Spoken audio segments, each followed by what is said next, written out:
Elegy for Renee Nicole Good.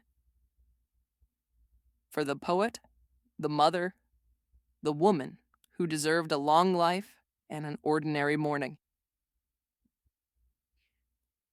Snow sifted down over Minneapolis, the kind of quiet snowfall that makes a city gentler. Soft edges, softened breath. A morning that should have been uneventful. Renee had just dropped her youngest at school, a 6-year-old with snow boots and a lunchbox.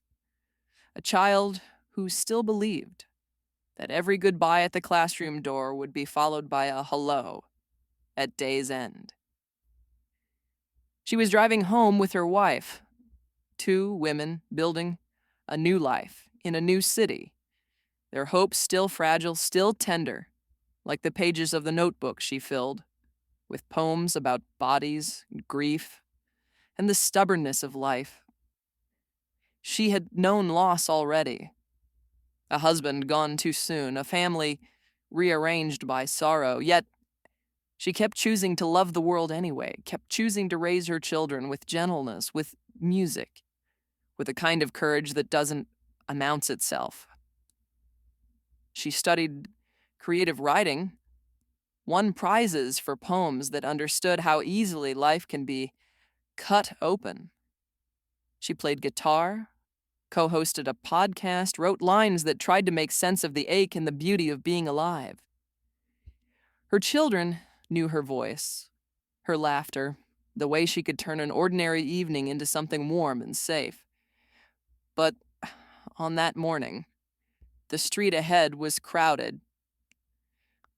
Crowded with federal agents, a sudden surge of uniforms and weapons sent into a city that had not asked for them. She was not a target.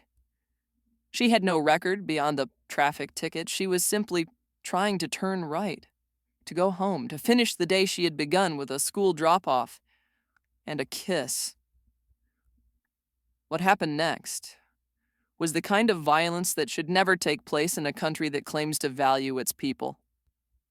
An agent reached for her door. Another raised a gun. A shot shattered the window, shattered the morning, shattered the world of 3 children who will now grow up with a silence where their mother's voice should be. Her wife screamed her name. Her car rolled forward into a pole.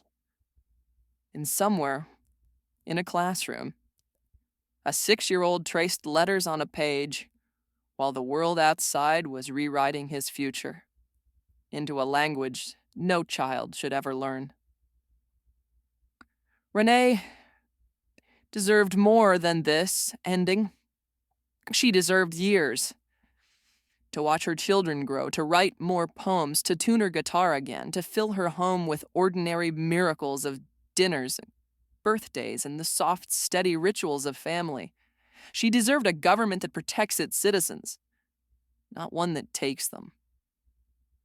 Let this elegy be a witness. Let it carry her name the way she carried so many others, with tenderness, with bravery, with the fierce, unbroken love of a mother who kept going even when the world asks too much. And if your heart is moved, if her story settles into you the way true stories do, then honor her memory by supporting the family she leaves behind, the children, the wife, the parents, now carrying the weight. She should still be here to share.